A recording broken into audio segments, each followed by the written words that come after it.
This podcast is brought to you by the American Enterprise Institute. If you like what you hear, please subscribe, rate, review, and share. Thanks for listening. Here's our show. What the hell is going on?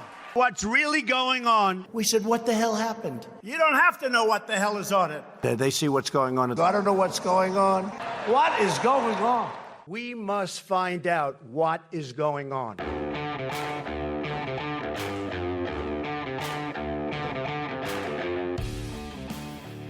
Hi, I'm Danielle Pletka. And I'm Mark Thiessen. Welcome to our podcast, What the Hell is Going On? Mark, what the hell's going on this week? What the hell is going on is we have peace in the Middle East, Danny. Oh, You've been God. working in this region for years. You've been toiling in Middle East scholarship. And then Donald J. Trump comes in and swoops in and secures a historic Middle East peace deal. I'm skeptical about phase 2, but phase 1 was pretty awesome. Getting those hostages back. If you had told most people that within the first year of his presidency, within 9 months of taking office, he would have all the living hostages back, the situation we're in right now, I don't think many people would have believed it. Yeah, no, listen, we talk about this much more with our guest, but I don't want to take away from the accomplishment. The most important thing that needed to happen was that the hostages came back, the living hostages. I know that for the families of the hostages who were murdered in captivity and those who were taken once they had been murdered on October 7th, this is agony. This is yet more torture, and that's obviously Hamas's intention. But getting the living hostages back was the most important thing that the Israeli government needed to achieve. I suspect that the rest it's not window dressing, because I know that Donald Trump believes that all of these great things that he's talked about will happen. He's wrong, and I say that as the aforementioned Middle East expert, but that's fine. It's okay that he was wrong, because step 1 happened, and that was what had to happen. Israel is allowed to remain in Gaza. Israel is allowed to operate in Gaza, and Hamas has agreed, lyingly, of course, to be disarmed. So this chapter is, at least for the moment, over, and I said this to our guest and you, but I'll say it again. I don't think that there are many people other than Donald Trump who could have done this. So there you go, Mark, a gold star for your president. Thank you. Mine. I appreciate that. Mine, of course. And yes, exactly. He's all our president, though some people are unwilling to acknowledge that. But look, one of the things that Trump tends to do with these deals is he tends to sort of seize on yes and let the details be negotiated later, and that's been somewhat successful here, right? So he wanted to get the hostages out, so he got Hamas to commit to disarm, and actually how we disarm them and how they get done, well, that's something that'll get worked out or not. They'll either do it peacefully or it'll be done violently. But he tends to do these things in a process of to inches and seizing ground and then going and not worrying about the next mile after the fact. So this is a 20-point plan where we're at the very start of it.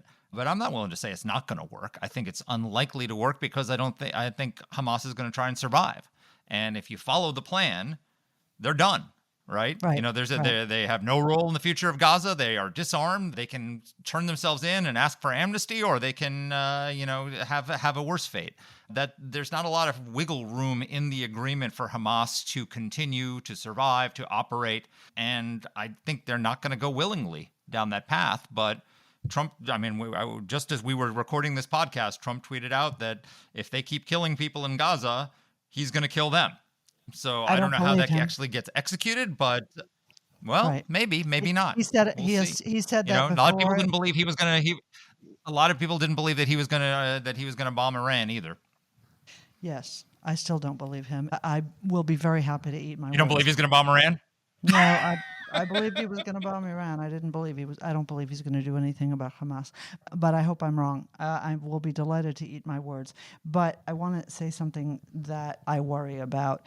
Look, having been down this peace process road, and this is obviously not the usual garbage peace process run by gray-suited diplomats who are all trying to compromise absolutely everything as they stuff brie and Chardonnay into their mouths.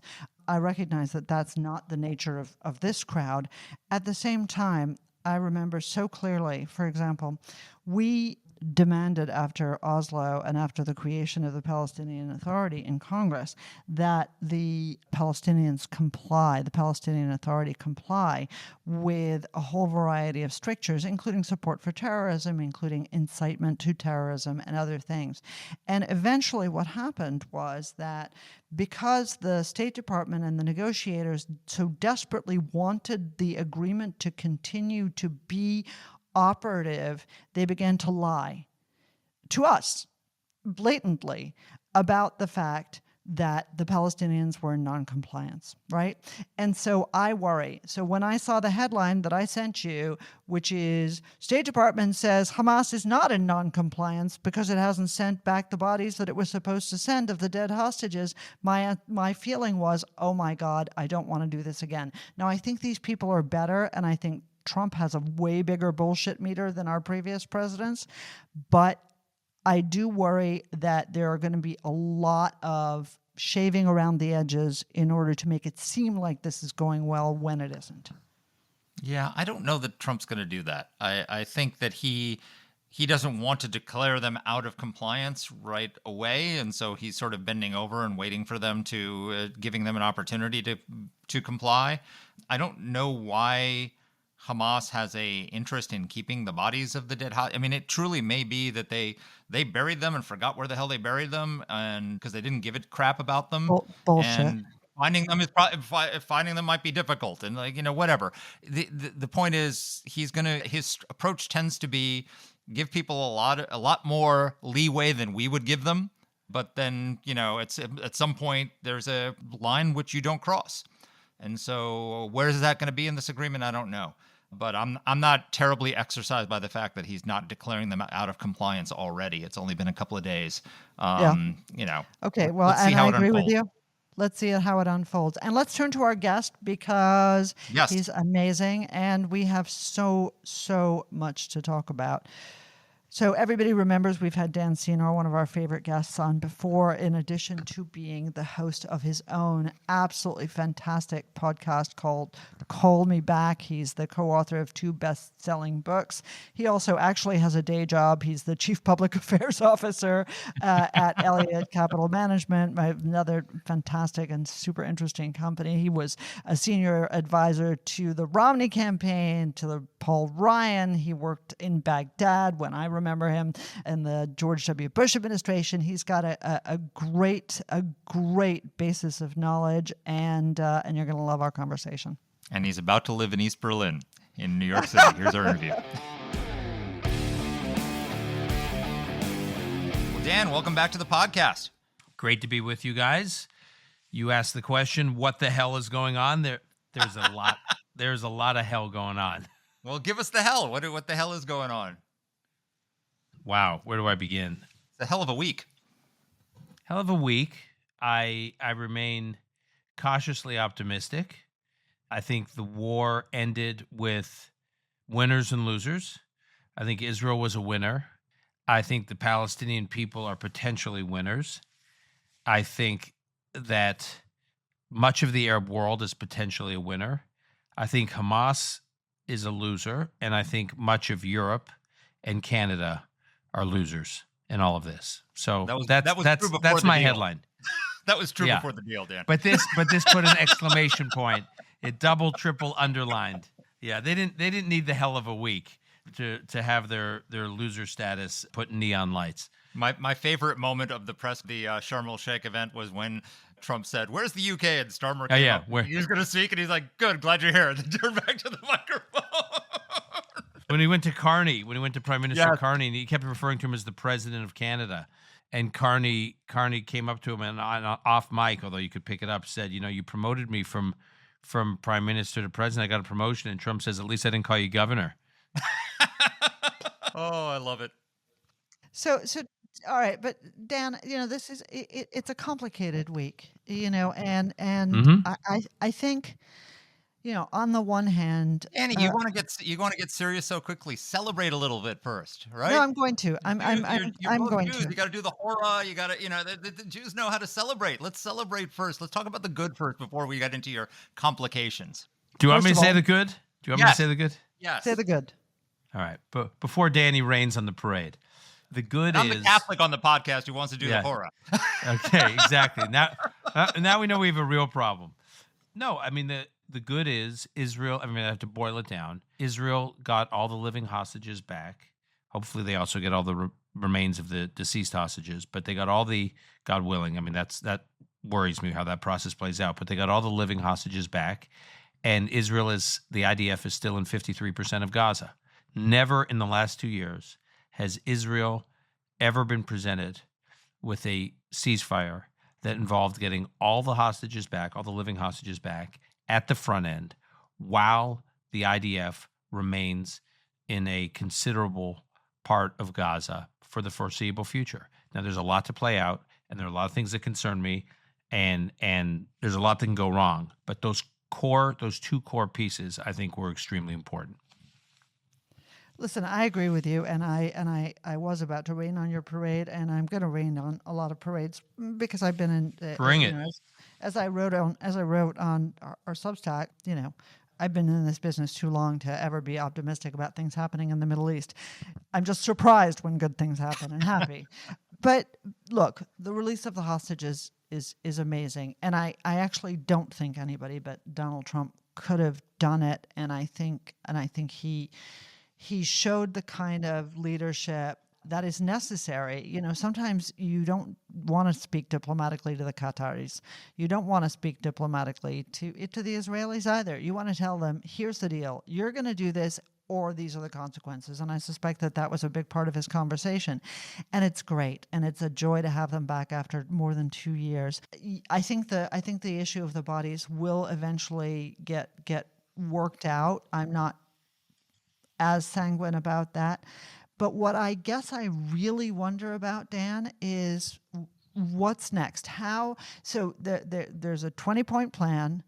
It's very light on specifics, although what's in it is good. I mean, again, the nerds like us don't like the fact that, they don't specifically bar UNRWA or the World Food Program or other groups from it, but still, on balance, it's a good thing. So what comes next? What do you think actually happens next?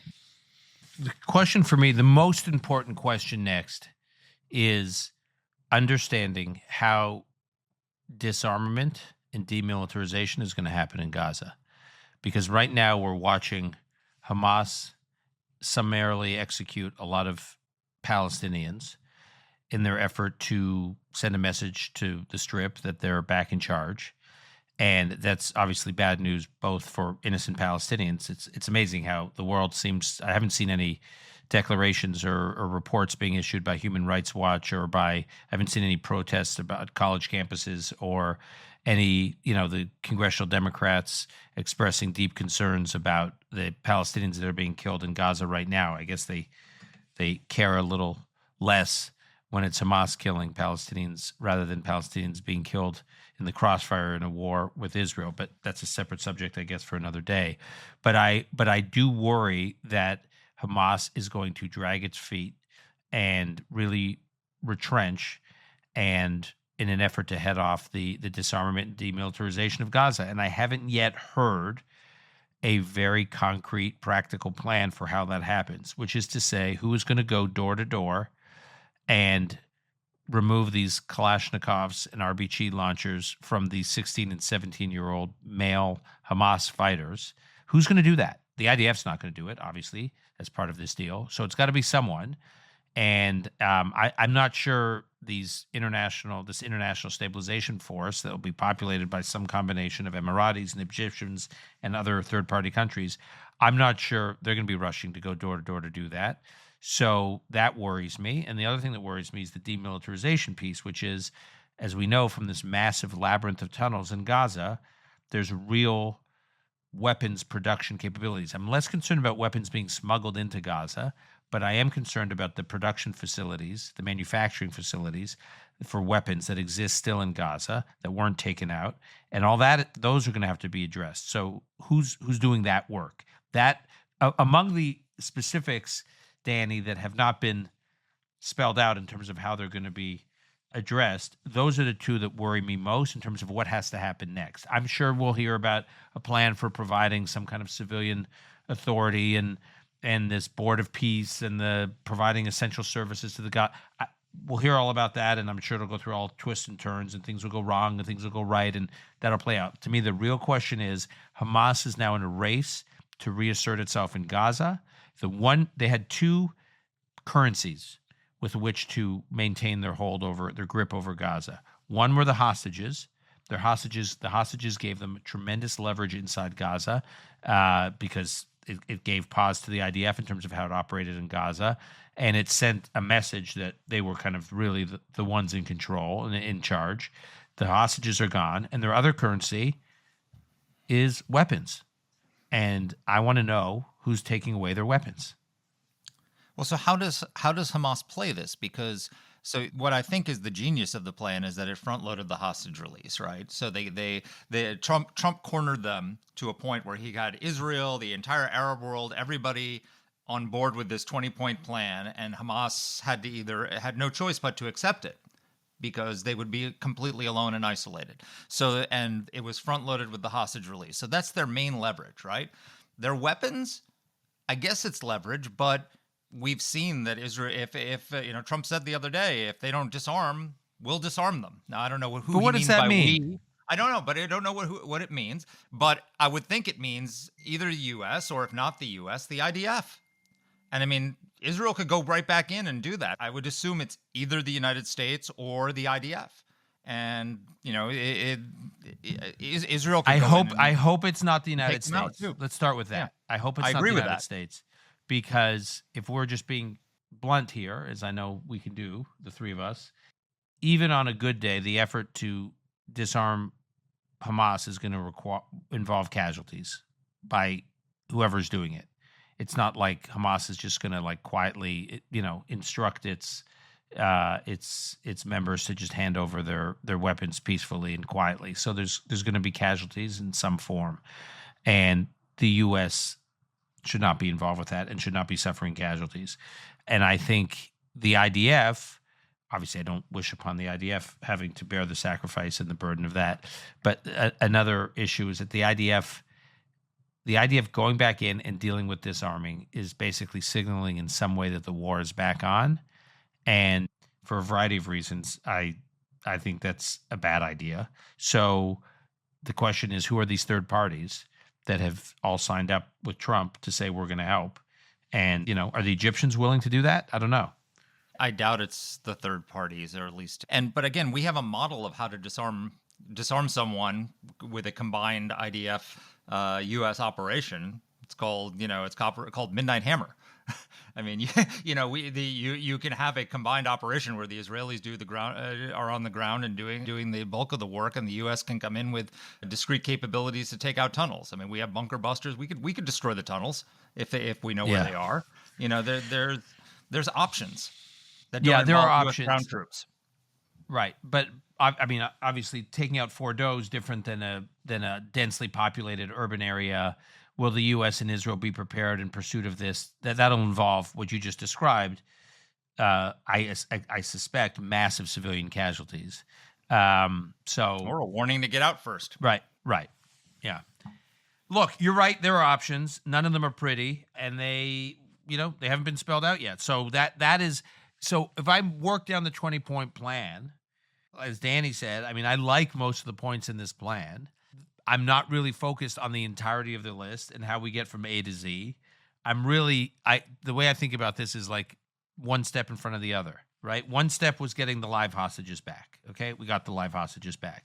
Next step is, as far as I'm concerned, getting all the deceased hostages back. It sounds like Hamas is playing games with that, and now dealing with disarmament as a means to not only reducing the threat of Hamas against Israel, but also reducing the likelihood that Hamas can reassert itself. One idea that Ari Shavit discussed on my podcast in the most recent episode is this idea that Israel's not going to consume itself and the U.S. with the part of Gaza that the IDF is not in, and is just going to focus on the part of Gaza that the IDF is in, and actually try to build that out and try to find an alternative technocratic civilian leadership among the Palestinians that can run that place under the protection of Israel and the U.S., and let that flourish, and kind of, as he put it, let that be West Germany, and let the part of Gaza that the IDF is not in, let that kind of languish, and let that be the East Germany, and see which one the Palestinians want to live in. Yeah, I mean, I like that idea as a tactical matter, but of course, Palestinians aren't Germans, and even So they have a lot in common. well, these days that's true. At least pre-1945 Germans. Well, and frankly, post 2011 Germans as well. But I digress. So I wonder what you think of my sense of this, Dan, because I totally agree with you. This is a one foot in front of the other process. And by the way, always should be. In the Middle East, every effort that we have ever seen for a grand compact that is meant to solve a truly, a tangled Gordian knot of conflict doesn't work. Right, it's only after winning a war with Egypt twice, that the Israelis finally, and the Egyptians got to Camp David. It's only after winning wars with Jordan that the Israelis got. And the Abraham Accords, I think, are much more obviously about Iran than they are about anything else, and not, and that was a pretty straightforward compact as well. But to me, actually, the Israelis and Hamas have exactly the same thing in mind, which is this isn't going to work, right? For the Israelis, it's we got the hostages back, and now we're dealing with the problem that we had before October 7th, except that we know what to do with it now. We know how to deal with this. They're going to violate the deal. We're going to have to go back in, not in the same strength as we did throughout the course of this war. And Hamas has fundamentally the same attitude, which is, okay, we gave the hostages back. We've satisfied our funders in Doha. We've satisfied, the people who are telling us we have to do this. But now we're really going to go back to status quo ante. We're going to go back to October 6th. We're going to start planning again. And nobody is going to have the staying power to force this into a deal. Do you think that's just too cynical of me? Not at all. Well, no. I mean, first of all, I come to the What the Hell podcast for cynicism. So you're giving me a healthy dose here of cynicism. Well, I'm afraid that's my stock in trade. No, I don't come to What the Hell for happy talk. Okay, so this is we're on brand right now. First of all, every one of these two things about Abraham Accords and other peace agreements. One is, specifically with the Abraham Accords, it was extraordinary what was accomplished. It was about Iran, you're right. It was also about Muslim Brotherhood in these various countries. It was about wanting to cooperate and co-innovate with Israel on the technology side, modernize all their respective economies. Everybody was a winner with the Abraham Accords. The Abraham Accords was interesting because there was no zero-sum game. Right? It wasn't like, Israel gets something here at the expense of the Emiratis. Israel gets something here at the expense of the Bahrainis. Everyone came out of the Abraham Accords a net winner. What this negotiation with Hamas, it is a zero-sum game, to your point, Danny, because what did Israel want? They want the hostages back, and they want to make sure that Hamas is never a threat again from Gaza, which means that Hamas is gone. What does Hamas want? It wants to make sure it's still in Gaza and can continue to be a threat again towards Israel. There's no way in this negotiation that both sides are right. So there's no way both sides are net winners. So one side has to believe that they're fooling the other side. One side has to believe, both sides, have to believe, it looks like X, but we're really getting Y. And so that's by the way, that is to me what has always been difficult about this negotiation. Secondly, if you look at all the recent major peace agreements between Israel and Arab states, so you go to Camp David in 78 and the Egypt-Israel peace agreement in 79, you go to You go to the Jordan-Israel peace agreement in the mid-'90s. You go to the Abraham Accords, as you mentioned, in 2020. Not a single one of those peace agreements seriously addressed the Palestinian issue.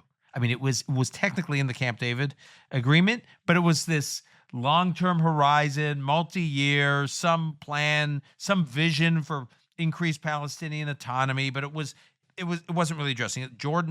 Israel peace agreement basically had nothing in it, and the Abraham Accords had absolutely nothing in it. So this is actually the first time, other than Oslo, which was a failure, to seriously try to address the Palestinian issue. So whatever is tried, it's totally untested in terms of actually trying to do something concrete. And so I think you're right. I think that people are going to. It's interesting how you put it, that Hamas and Israel are basically playing for the same thing, which is just playing for everyone to get distracted internationally. And it's basically what you're saying, that everyone's going to get distracted, everyone's going to move on, nobody's going to have the patience, and we'll just kind of both get back to doing what we were doing. If that's the case from Israel's perspective, I hate to be so dark here, it's not ideal, but it's not a terrible outcome, especially if the IDF is staying in Gaza for the foreseeable future, and Hamas can't pose a threat to Israel from Gaza, and all the hostages are back. I'm not sure that's it's not ideal, but it's not the end of the world. So you mentioned the Abraham Accord. Let's step out of this agreement for a second and talk about what side effects could be. What are the chances of more Abraham Accords coming, assuming this doesn't blow up in some way? Is Saudi Arabia ready to normalize with Israel, or some of the other Arab states ready to normalize in the wake of this? The three countries that I think are potentially most interesting are Saudi Arabia, Syria, and Indonesia. Indonesia not being in the Arab world, but as you know, is an important Muslim majority country. I think the direction of travel for all three countries is all in the same direction, which is towards normalization. The real question is just the when. Obviously, we know the Saudis were ready to normalize before October 7th. I think they obviously October 7th threw things off. I think that was Sinwar's intention, was to throw them off. We now know that from reporting. That's, these documents of Sinwar's that have been discovered, that that have been unearthed by Israeli intelligence, that he was planning to dislodge the Saudi normalization trajectory. So it's delayed. The price for Israel may be higher now for normalization in terms of what they're willing to do on the Palestinian front. But as I said, I think the direction of travel is only moving in one direction. I think Saudi officials have told me, MBS has laid out these goals, the 2030 goals for the modernization of the Saudi economy, or Saudi economy, Saudi society. Saudi officials have told me that can't be accomplished without normalization with Israel. That normalization of Israel is not a sufficient step for them meeting their 2030 goals, but it's a necessary step, because until there's Israel-Saudi normalization, there's really no serious check against major instability in the region, and that the Saudi-Israel normalization would effectively end the Arab-Israeli conflict as we know it, and that's a must. So I think it's going to happen. In those three countries I cited, Indonesia, Syria, and Saudi Arabia, who goes first? I don't think Saudi goes first, but I think Saudi happens, and I would be surprised. Let me be bold here and make a prediction. I think in the next 18 to 24 months we'll see Saudi normalization, and to me the real question is whether or not it happens, if there's real progress on it before Israel goes to elections or after Israel goes to elections, and Israel has to go to elections before October of 26. So let's talk about politics. The elections have to happen. I'm not a baby hater, although there are some people in this coalition that I don't adore. But I'm also not a voter in Israel. I'm not a voter in Israel, and I can't remember who wrote it in the Wall Street Journal a couple days ago.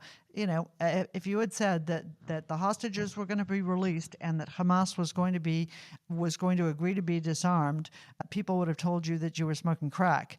And in fact, that was what Bibi said he wanted to get, and that's what he got, and that's an important political accomplishment.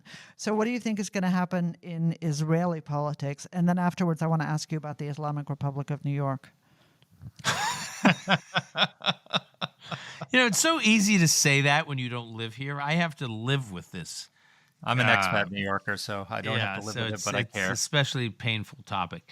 Okay, so on Israeli politics, the question that I don't know the answer to, obviously, is whether or not.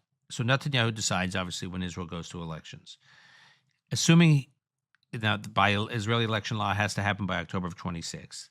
Presumably, he wants Israel has got to go to elections before the summer of 26 for the following reason. I do not think anyone, including Netanyahu, wants to be in the middle of elections in the fall of 26 during the high holidays, and it's a very difficult time to maintain an Israeli election. And to be cynical, as I know I can on this podcast, I don't think Netanyahu wants to be on the ballot running for re-election during the third anniversary of October 7th or leading up to the third anniversary of October 7th. I think he wants as much distance from that as possible. So if you want as much distance from that as possible, you're really talking about kind of spring. If you want to push on the outer limit of when I think he could go to elections, I think it's like the spring of next year. Now the question becomes, does he go to elections really soon? One could argue now's the time for him to go to elections. I would agree Bank with that. the win, and say I got the hostages back. We still have maintained our security. Obviously, this was a terrible thing that happened on October 7th. That happened on my watch. We've got to maintain our security posture under the deal I negotiated with President Trump. Our IDF stays in Gaza.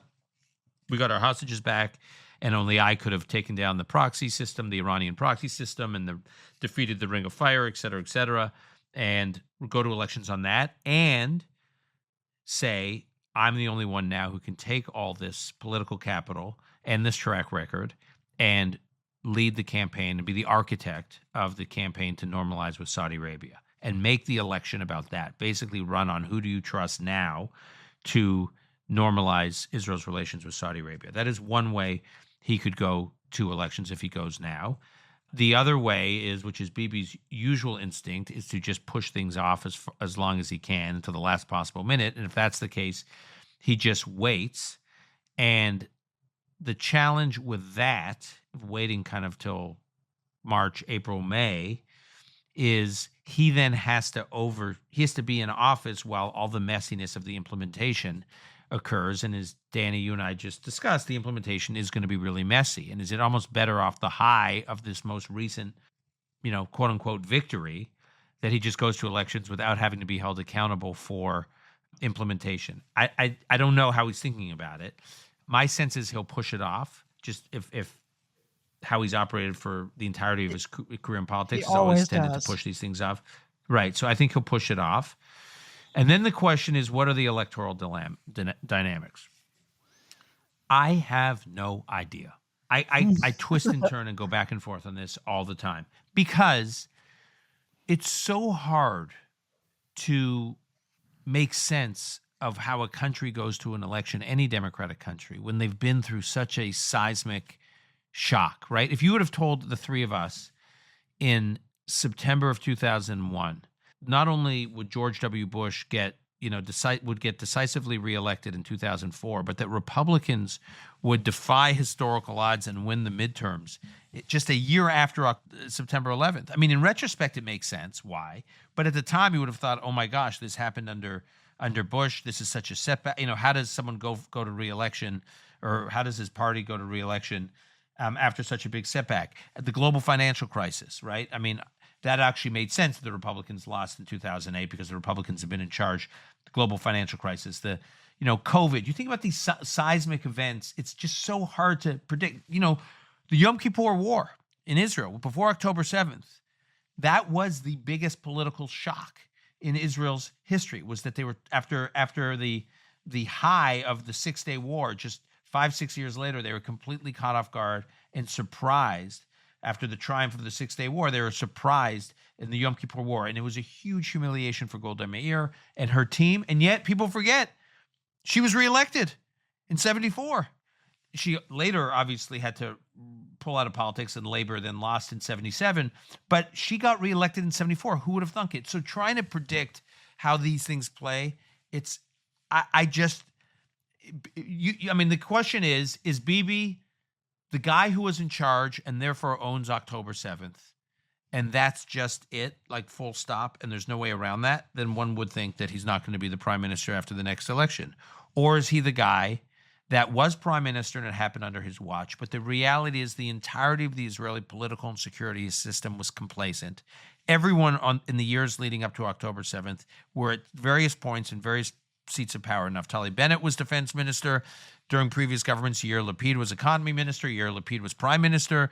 Yair Golan, who's the head of the Democrats party, the very left party, was the deputy IDF chief of staff. I mean, I'm not here to spread the blame, but the reality is you could argue everyone was complacent, and Netanyahu could argue, I'm the one who cleaned this thing up, and had it not been for me, Iran wouldn't have been defanged, and he's got a story to tell. So if you say to me, Dan, you got to make a prediction right now. My prediction right now, and I will not be held to this by you two, but my prediction right now is that Netanyahu and the right do well in the next election, but not well enough to win a clear-cut majority government like they have now. And Israel is going to have to head into some kind of coalition government like the Shamir Peres government in the early 90s, or actually the Eshkol Begin government during the Six-Day War. There's going to be some kind of coalition government with a rotating prime minister,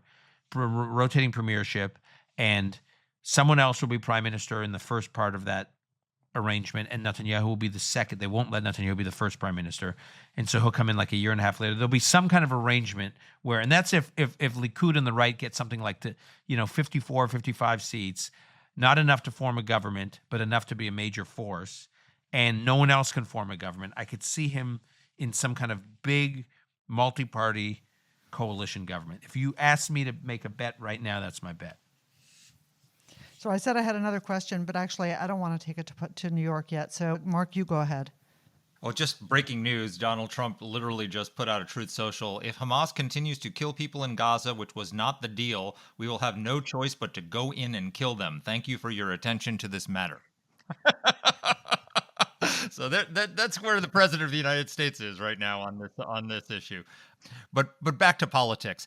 I've said numerous times on this podcast that Netanyahu is the Churchill of the 21st century. If you look at what he's accomplished, if you had told me on October 8th that all the things that have happened, Hamas's leadership destroyed down to so they're left with nothing but lieutenants, Hezbollah, the pagers, the killing of Nasrallah, Syria regime overturned and the arms pipeline to Iran closed, the Iranian nuclear program decimated, and now the hostages returned. I would have never believed it. I don't think anybody would have believed it. But when Churchill ran, and I want to add one other point to that, Mark. No, you're absolutely right. Yeah. And I do think, and I say this often to my friends who are on my podcast who are left-wing critics of Netanyahu, who were deeply, deeply critical of, and harshly critical of, his decision to go into Gaza City. And that was a very divisive issue within Israel. It was a divisive issue within the Israeli security establishment. I mean, everybody was against it. The international community was against it. Obviously, the Arab world was against it. And the security system and the IDF leadership was against it. And Netanyahu insisted on going to Gaza City. And I think history will look back as that. Talk about, I mean, I don't want to extend the Churchill metaphor, or the comparison more than you already have. But I do think that decision, he was a lone man in making that decision. And I think Gaza City was Hamas's like Berlin or their Moscow. It was their last stronghold. And when they realized Israel was going in no matter what, even when Hamas said that the hostages are in Gaza City and they will be at risk, and Netanyahu said, I'm still going in, I think that was a key turning point in terms of the pressure campaign against Hamas that got them to pull back. Yep. But going back to the politics question, Churchill lost after World War II. I mean, there is an element of when you hire somebody who you don't necessarily like to do a job, and he does the job and completes the job, then you move on to the next candidate. So almost it's a question of is the job done, and do Israelis think that they need Netanyahu to police this accord, or do they? So here's my feel like response to that. Here's my response to that. It's a fair point. George H.W. W. Bush lost after the first Gulf War. I mean, there's which was like, remember his approval ratings after in 91 were like 90% or something. Yeah. And then he lost. So here's I think that's basically right, which is makes this whole thing so unpredictable, and who the hell knows. The one thing I just keep reminding myself of, and Amit Segal, who has a terrific book out, by the way, I just did a podcast episode with him a few days ago on his book. He goes through what he's learned, through the bios of 13 prime ministers about Israeli politics. Anyone who wants a good primer on Israeli politics, I recommend Amit Segal's book, which is available now in English. But he makes the point that what makes Israel different in its politics different from every other political system in the world is every single Israeli, no matter what their politics, no matter what their worldview, they wake up every morning knowing that there is someone within an hour drive, and usually much less, of where they live that wants to kill them. They wake up with that reality every single day, whether it's someone who's willing to launch a rocket into the heart of Tel Aviv, or someone who's willing to sneak in from East Jerusalem to other parts of Israel or from the West Bank to try to do a lone wolf stabbing attack, or whether there's someone willing to strap a bomb onto their chest and do a suicide attack in a cafe. Every Israeli lives with this reality that people really, really, really, really nearby are trying to kill them. And that is as true today as it was on October 6th. And so that's why the whole, the Churchill comparison, the George H.W. Bush comparison, I do think there's a standard that the Israeli electorate holds its leaders to that I think is distinctive, even when the leaders come out of a successful war or a war comparable to the Churchill example you gave. Yeah, no, I mean, it is a different circumstance, and I think it's very hard for anybody who hasn't lived in Israel to understand what that's like. You can make analogies that there are places that are under threat. In Africa, certainly living in Sudan is not a picnic, but it's not the same. It's not a developed. It's not a developed democracy. So let's talk about another undeveloped, not developed democracy where things are going from bad to worse. My mom and my daughter both live in New York with you, although I'm expecting that they're going to have to report me to the thought police come the election. But let's put Mamdani in context a little bit more. What has happened over the last 2 years? You and I and Mark and all of us have talked about this, and will continue to talk about it. The explosion of anti-Semitism, the mainstreaming of anti-Semitism on the left, the explosion of anti-Semitism on the fringe right, the unbelievable anti-Semitism throughout Europe, Australia, Canada. We could go on, with very few exceptions. What I wonder is, does this lose steam, or is this just too good? Is Greta Thunberg just having too much fun, and they won't be able to let it go? What we see in the couple of days afterwards is obviously that people are not letting it go. There, people who said ceasefire now don't give a crap whether there's a ceasefire or not. People who said Israelis out of Gaza City don't give a crap whether Israelis are out of Gaza City. And we knew all of that beforehand. We could have predicted that with 100% accuracy. But does this fizzle? Does this lose momentum? And do the Mamdanis of the left lose their mojo? It's a big question, and I want you to cheer me up here. So a friend of mine, one of my rabbis, Rabbi David Ingber, made this point to me soon after October 7th in New York. He said, on October 7th, Israel was at war. This line has always stuck with me. He said, on October 7th, we learned that Israel was at war, but that we in the diaspora were under attack. So we're used to Israel being at war. Israel's been at war on and off through its entire history, but the diaspora being under attack was not something that was like the real shock for us. And I don't think you can unsee that. I don't think you can unlearn. What we've seen over the last 2 years is, it's like Douglas Murray has this amazing line, but it's stuck with me. He says, there are moments in history where there's a flare goes up, and at night, a flare goes up at night, and when the sky is illuminated in that split second, when that flares up, you can look all around you and see who's with you and who's not. And when that flare went up, we in the diaspora realized there were a lot of people who we thought were with us that are not. And I don't think you can forget that. It's not like, okay, things have quieted down, the rhetoric is toned down, which, by the way, I think it will. Without images flying around TikTok and all over our television screens every day, I think a lot of the traffic, if you will, of the blood libels and the noise and the incendiary language and all that will come down. But I think for many of us, that's almost not the point. It's that we're going to do our own accounting now. Everyone talks about there should be a commission of inquiry in Israel. They historically have these commissions of inquiry where they try to understand how some major security setback occurred. I think we in the diaspora need our own form of a commission of inquiry. What the hell? We got a lot wrong. Like, we thought we had a lot more allies. We thought we were a lot more integrated into society. We thought this, and it's more acute in other parts of the world. I think it's more acute in Australia, the UK, as we've seen recently, France, Canada, but it's not nothing here. And to your point, and so we need to understand that. And in fact, I think what we'll learn from that process is going to be no less unsettling than what we experienced over the last 2 years. Just the reality of what we're dealing with. That's the first thing.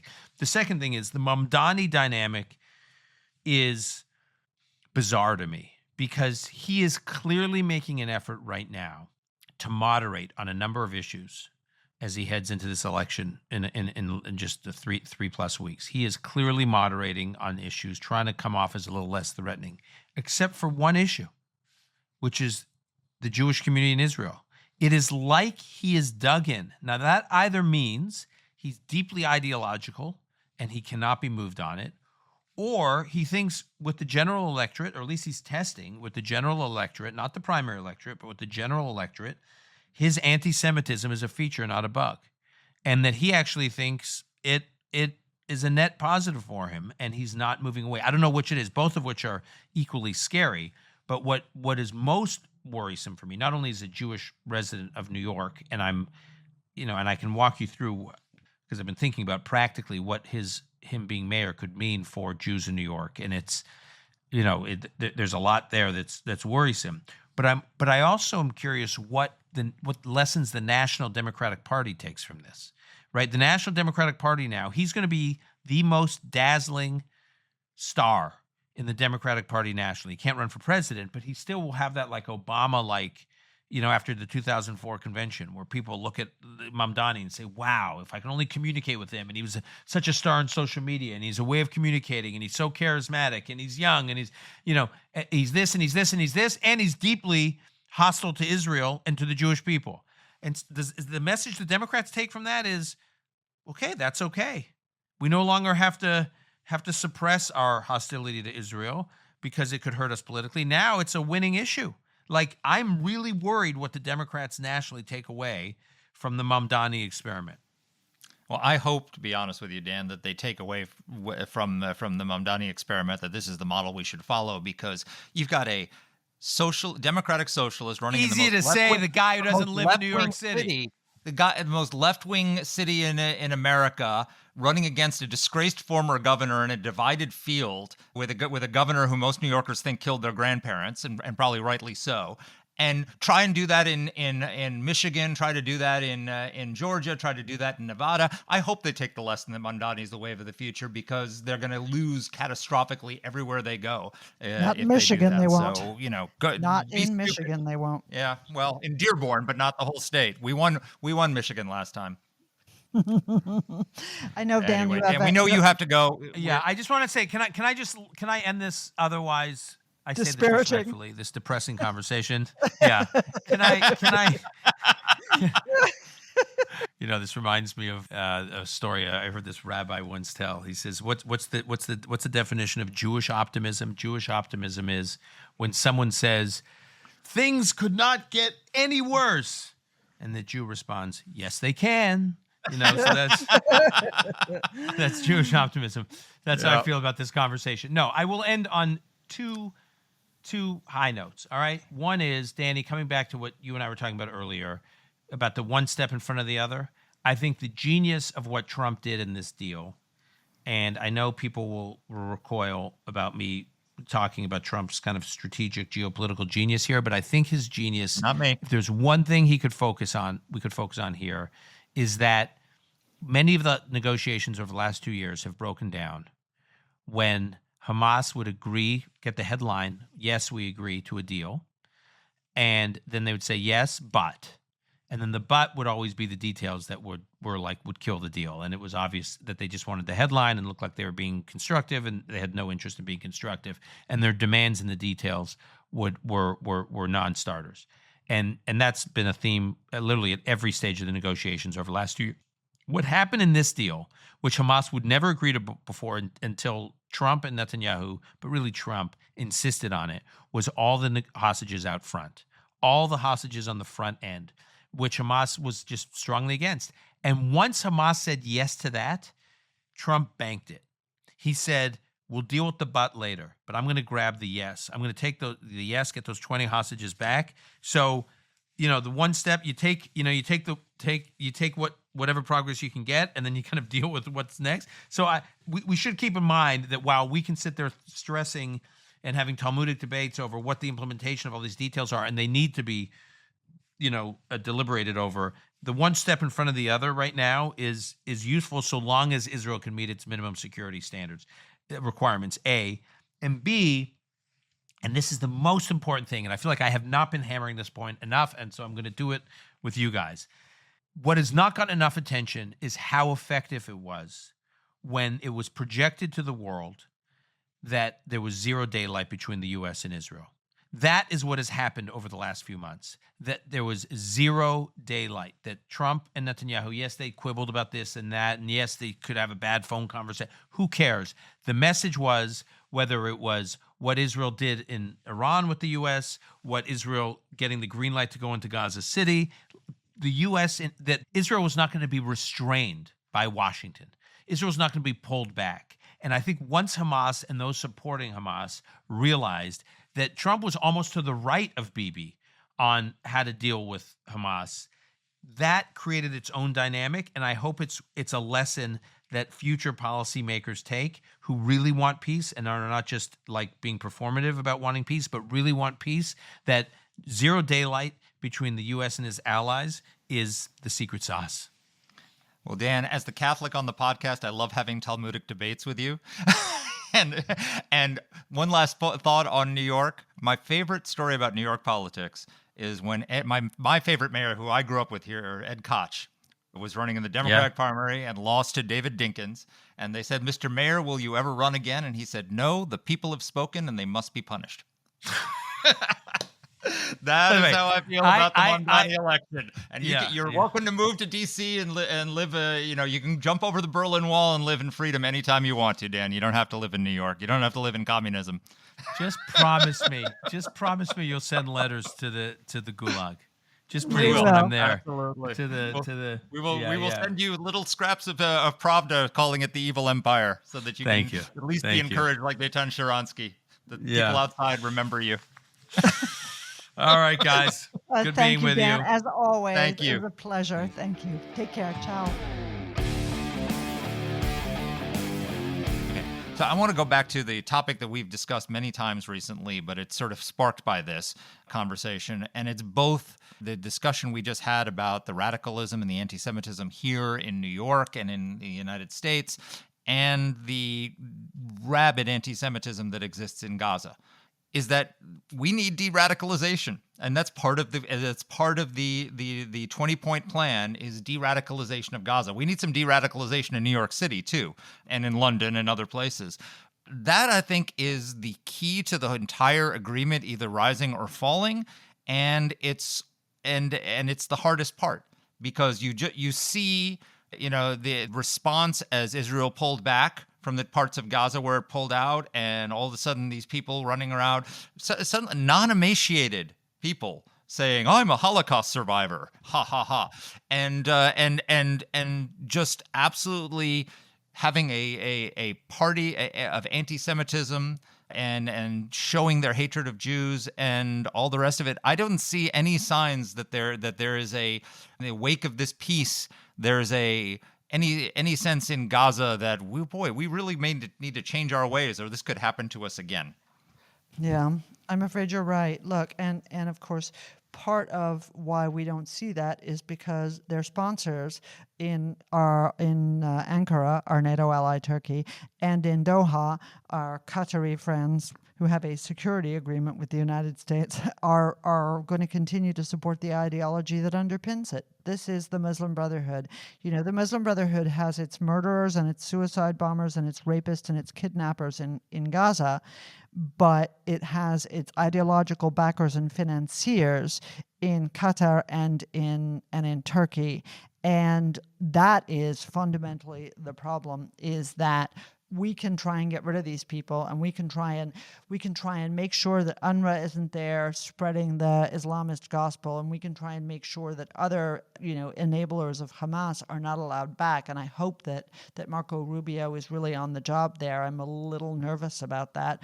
But the problem is that there are still these really, really bad, in effect, state sponsors of terrorism, state sponsors of Islamist extremism in Turkey and in Qatar, who we simply, and this is not a slam on Donald Trump, this is a slam on every president that we've had, that they simply do not want to deal with it. They don't want to deal with it. They don't know how to deal with it. They lie to themselves about it. And this is the challenge. We need to break that. We need to break the back of the Muslim Brotherhood where the money is coming from. Otherwise, they will keep coming back like mushrooms.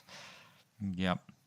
No, I agree with you. The prerequisite for de-radicalization is military defeat for Hamas, right? So they have to be disarmed. They have to be, cry uncle, ask for amnesty, or be, excluded. And it has to be clear to the population that they are going to have no say in the future of Gaza before you can even begin a process of de-radicalization. Because, again, you couldn't denazify Germany until Hitler was dead and the Nazi regime was no more, right? If Hamas is still around, then there's no de-radicalization. So that this, as Dan said, it's one foot in front of the other, but it's going to be awfully hard to de-radicalize. You can't have long-term peace unless there's de-radicalization, and you can't have de-radicalization unless Hamas is disarmed and expelled. And there's a lot that has to happen in order for that to take place. That's going to be very difficult. Can we just talk about one other final little tiny irony, which is that apparently one of the countries that we are welcoming to be part of this security force in Gaza is Pakistan, the place that supported the creation of the Taliban, helped funnel support to Al-Qaeda in Afghanistan, and was the homeland for so many years for Osama bin Laden. That seems like a great plan. I know. I mean, you take what you can get, but what we're getting is not amazing. So it's pretty interesting. Anyway, on that depressing note, as Dan said, it could always get worse. That's on that note of Jewish optimism. Thanks, folks, for being with us as always, and we'll see you next week. Take care.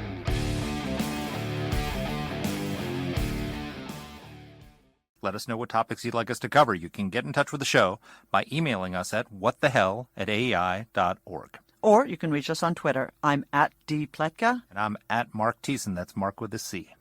Please rate and review the podcast. If you like the show, please subscribe, share it, comment on Apple Podcasts, or wherever you're listening to this. Thanks for listening.